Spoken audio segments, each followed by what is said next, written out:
Hello everyone, Hare Krishna, Radhe Radhe. NCERT study with Sonam में आपका स्वागत है। तो आज का हमारा टॉपिक है भारतीय राज्य व्यवस्था। तो आज हम पढ़ेंगे भारतीय राज्य व्यवस्था का भारत का संवैधानिक इतिहास। ठीक है, आपने मेरे पहले वीडियो को बहुत ही पसंद किया, इसलिए आपका बहुत बहुत धन्यवाद।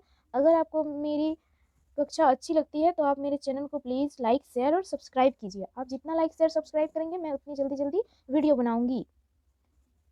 ठीक है, तो आज का पहला प्रश्न शुरू करते हैं।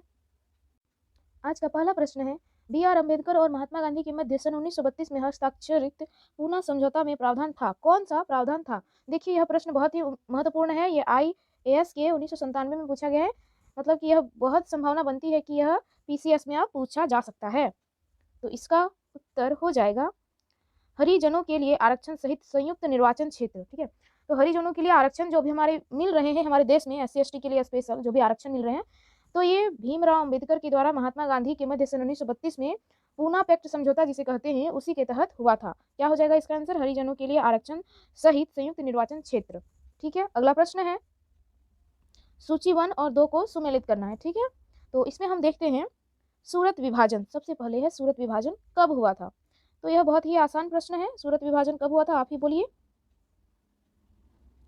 तो जैसा कि आपको पता होगा कि सूरत विभाजन 1907 में हुआ था, फिर यह 1916 में मिल भी गए थे। ठीक है, गरम दल और नरम दल, इसी में विभाजन हुआ था। अब क्या है, सांप्रदायिक अधिनिर्णय। सांप्रदायिक अधिनिर्णय कब हुआ था? तो यह हो जाएगा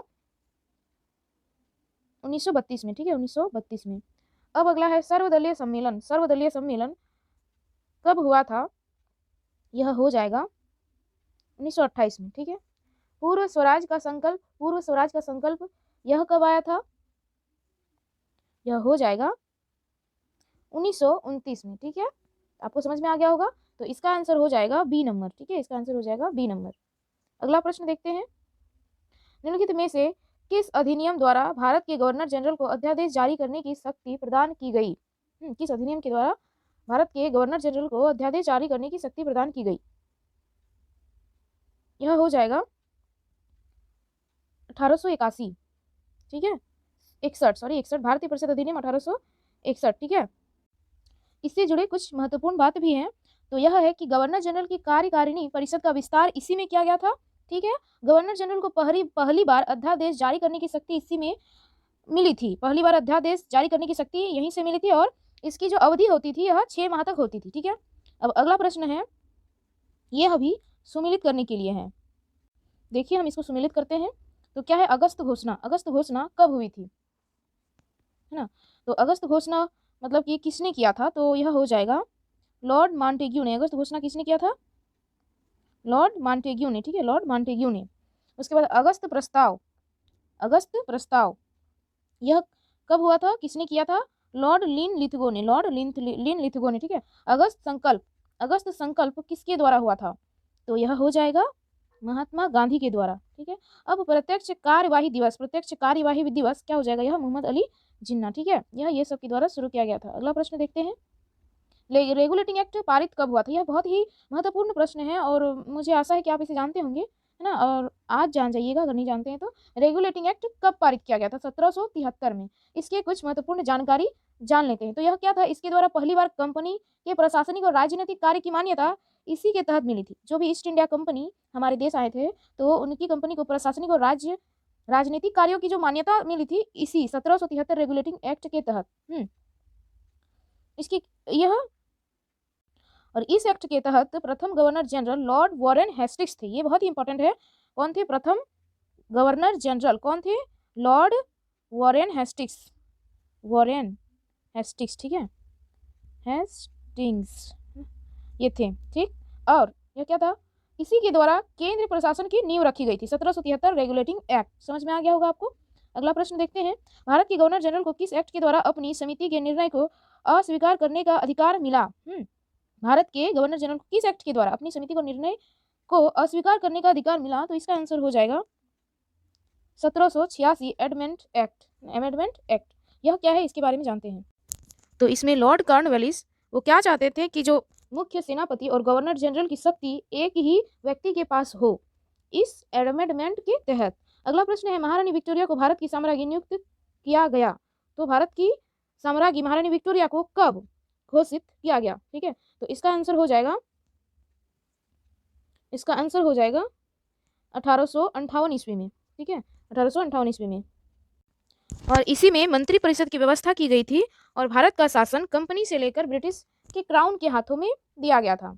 ठीक है, और इसमें क्या किया गया था कि जो लोगों की धार्मिक आस्था है उन पर हस्तक्षेप ना किया जाए, यह महारानी विक्टोरिया का आदेश था। ठीक है, अगला प्रश्न है, साम्राज्ञी विक्टोरिया ने 1858 की घोषणा में भारतीयों को बहुत सी चीजें दिए जाने का आश्वासन दिया था। निम्न में से आश्वासनों में से कौन सा ब्रिटिश शासन ने पूरा किया? ठीक है, तो इसका उत्तर हो जाएगा, तो 8 का बी हो जाएगा। क्या हो जाएगा? ये है ना, देसी रजवाड़ों की यथास्थिति बनाए रखी जाएगी। मैंने आपको कुछ ही देर में बताया कि महारानी विक्टोरिया जब 1858 में भारत की साम्राज्ञी बनी थी तो उन्होंने एक घोषणा किया था कि किसी भारतीय लोगों के धार्मिक आस्थाओं पर किसी प्रकार का हस्तक्षेप नहीं किया जाएगा। तो इसी में यह आता है कि देसी राजवाड़ों की यथास्थिति बनाई रखी जाएगी, राजवाड़ों का जो भी नियम है उन पर हस्तक्षेप नहीं किया जाएगा। अगला प्रश्न है, मिंटो मार्ले सुधार का उद्देश्य क्या था? मिंटो मार्ले सुधार का उद्देश्य क्या था? तो यह हो जाएगा पृथक निर्वाचन प्रणाली। ये भी देखिए IAS 1992 में, UPPSC 1994 इस समय पूछा गया है। बहुत ही महत्वपूर्ण प्रश्न है, आप इसको कर लीजिएगा तो कोई भी एग्जाम में आप इसका आंसर दे सकते हैं। ठीक है, अगला प्रश्न है, मार्ले मिंटो सुधार बिल किस वर्ष पारित किया गया था? मार्ले मिंटो सुधार बिल किस वर्ष पारित किया गया था? तो यह हो जाएगा 1909 में। ठीक है, तो आइए जानते हैं इस बिल का नाम मार्ले मिंटो क्यों पड़ा। तो मार्ले जो थे वो इंग्लैंड में भारत के राज्य सचिव थे। ठीक है, और लॉर्ड मिंटो जो थे वो भारत के वायसराय थे, इस प्रकार इसका नाम पड़ा। और यह क्या था? तो देखिए, पहली बार मुस्लिम समुदाय के लिए पृथक प्रतिनिधित्व का उपबंध इसी में किया गया था, और यह इसके अंतर्गत मुस्लिम समुदाय को चुनाव मुस्लिम मतदाता ही कर सकते थे। मतलब यह पहला सांप्रदायिक निर्वाचन प्रणाली था और इसके जनक लॉर्ड मिंटो को माना जाता है। लॉर्ड मिंटो को सांप्रदायिक निर्वाचन के जनक माना जाता है। ठीक है, अगला प्रश्न है, मुसलमानों के लिए अतिरिक्त निर्वाचन प्रमंडल प्रारंभ में किसके द्वारा लाया गया? मुसलमानों के लिए अतिरिक्त निर्वाचन मंडल प्रारंभ किसके द्वारा लाया गया? ठीक है, तो यह हो जाएगा, इसका आंसर आप भी बोलिए, यह हो जाएगा मार्ले मिंटो सुधार 1909। ठीक है, ये भी उसी से संबंधित है। क्या है कि मुसलमानों के लिए अतिरिक्त निर्वाचन मंडल प्रारंभ, अभी तो मैंने आपको समझाया था किसके द्वारा लाया गया, तो मार्ले मिंटो सुधार 1909 के तहत। ठीक है, अब अगला प्रश्न है, 1909 में इंडियन काउंसिल एक्ट में किस बात की व्याख्या की गई थी?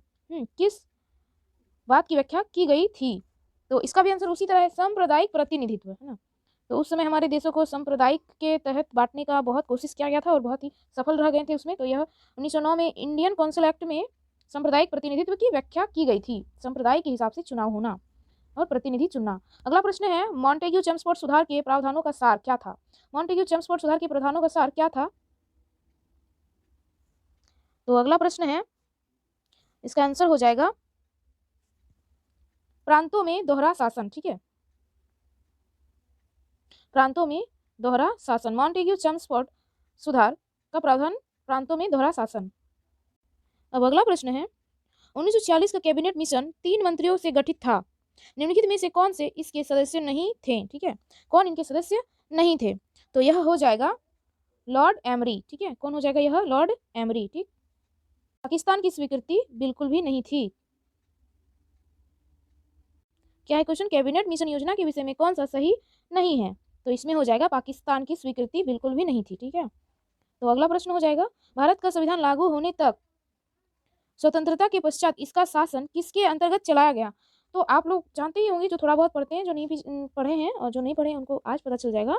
तो भारत का संविधान लागू होने तक, मतलब जब तक हमारा भारत का संविधान नहीं बना था और नहीं लागू होता तब तक 1935 का जो संविधान था, 1935 के भारत सरकार अधिनियम के अनुसार भारत का शासन चल रहा था। ठीक है, और 1935 में लगभग हमारे संविधान के 65 से 70% तक के जो नियम है वो मिलते जुलते हैं। ठीक है, अगला प्रश्न है,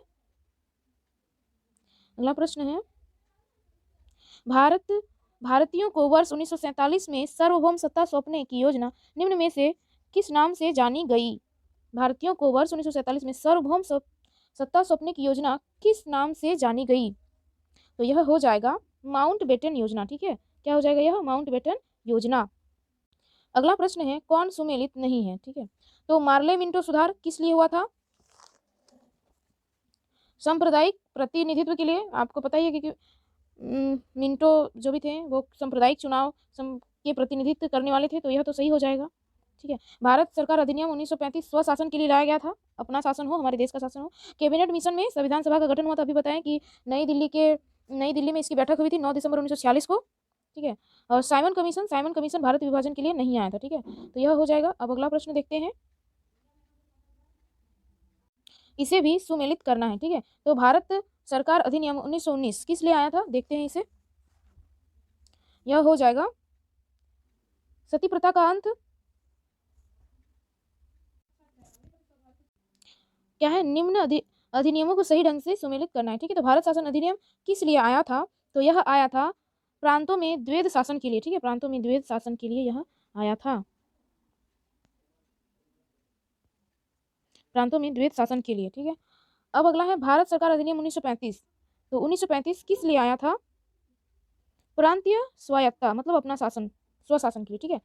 मार्ले मिंटो सुधार 1909 किस लिए आया था, मार्ले मिंटो सुधार 1909 किस लिए आया था, तो ब्रिटिश शासन शक्ति में आया, ब्रिटिश शासन शक्ति में आया। जब ब्रिटिश का शासन था, सॉरी ये था सांप्रदायिक निर्वाचन के लिए, ठीक है, सांप्रदायिक निर्वाचन के लिए, जो मैंने आपको अभी बताया कि मार्ले मिंटो सुधार 1909 सांप्रदायिक निर्वाचन के लिए आया था। प्रथम बार मुस्लिम लीगों को अपना पृथक निर्वाचन करने का अधिकार मिला था, ठीक है। अब अगला प्रश्न है भारत परिषद अधिनियम 1861। भारत परिषद अधिनियम 1861 किस लिए आया था, तो सती प्रथा का अंत करने के लिए, है ना, सती प्रथा का अंत करने के लिए। अगला प्रश्न है अधिनियम 1858, ये किस लिए आया था, ब्रिटिश शासन शक्ति में, मतलब कि इसी में महारानी विक्टोरिया को भारत की साम्राज्ञी घोषित किया गया था और कंपनी से भारत का शासन लेकर क्राउन को सौंपा गया था, है ना, अधिनियम 1858 में, ठीक है। तो ब्रिटिश शासन शक्ति में आया था, ठीक है। यह हो गया। अब अगला प्रश्न देखते हैं। अगला प्रश्न है अखिल भारतीय महासंघ स्थापित करने का प्रावधान शामिल किया गया, अखिल भारतीय महासंघ स्थापित करने का प्रावधान किस प्रकार शामिल किया गया, ठीक है। तो यह हो जाएगा भारत सरकार अधिनियम 1935। यहाँ पर क्या है कि अखिल भारतीय महासंघ स्थापित करने का प्रावधान, मतलब हमारा अखिल भारतीय महासंघ स्थापित करने का प्रावधान जो शामिल किया गया, तो वो भारत सरकार अधिनियम 1935 के द्वारा, ठीक है। अगला प्रश्न है निम्नलिखित में से किस अधिनियम ने केंद्र में द्वैध शासन प्रणाली को स्थापित किया, किसमें द्वैध शासन प्रणाली को स्थापित किया, तो यह भी हो जाएगा भारत शासन अधिनियम 1935, ठीक है। अगला प्रश्न है संघीय प्रणाली का पहला प्रयास भारत सरकार अधिनियम द्वारा कब किया गया, संघीय प्रणाली का पहला प्रयास भारत शासन अधिनियम द्वारा कब किया गया, यह भी हो जाएगा 1935। अब अगला प्रश्न है किस अधिनियम की प्रमुख विशेषता प्रांतीय स्वायत्ता थी, ये हम लोग पढ़ते आ रहे हैं, आई होप आप लोगों को यह याद हो चुका होगा। तो यह भी हो जाएगा 1935। किस अधिनियम में प्रमुख विशेषता थी प्रांतीय स्वायत्ता, ठीक है, प्रांत में मतलब देश में स्वायत्ता अपना शासन हो, ठीक है। तो यह 1935 में लाया गया था। जैसा कि मैंने आपको बताया कि 1935 का जो भी संविधान का भाग है वो 70 से 65% हमारे अभी के संविधान से मिलता जुलता है, ठीक है। और अगला प्रश्न है भारत में सचिव का पद किसके द्वारा निर्मित किया गया था, सचिव का पद किसके द्वारा निर्मित किया गया था, तो यह भारत सरकार अधिनियम 1958 के द्वारा, ठीक है। तो जैसा कि मैंने बताया कि 1858 में ही महारानी विक्टोरिया को भारत की साम्राज्ञी घोषित किया गया था, कंपनी से शासन लेकर क्राउन के हाथों में सौंपा गया था और इसी में बोर्ड ऑफ डायरेक्टर और बोर्ड ऑफ कंट्रोल को समाप्त कर दिया गया था, ठीक है। तो आज के लिए इतना ही। अगर आपको मेरी वीडियो थोड़ी सी भी अच्छी लगे तो उसे लाइक शेयर और सब्सक्राइब जरूर करें। आपका बहुत बहुत धन्यवाद। प्लीज़ मेरी वीडियो को ज़्यादा से ज़्यादा लाइक करें, ज़्यादा से ज़्यादा शेयर करें, इससे मुझे बहुत अच्छा लगता है और मैं आप लोगों के लिए और भी कुछ अच्छा कर पाऊंगी। अगर आपको आज का वीडियो थोड़ा सा भी अच्छा लगे तो बहुत बहुत धन्यवाद आपका। Thank you so much. Hare Krishna, Radhe Radhe.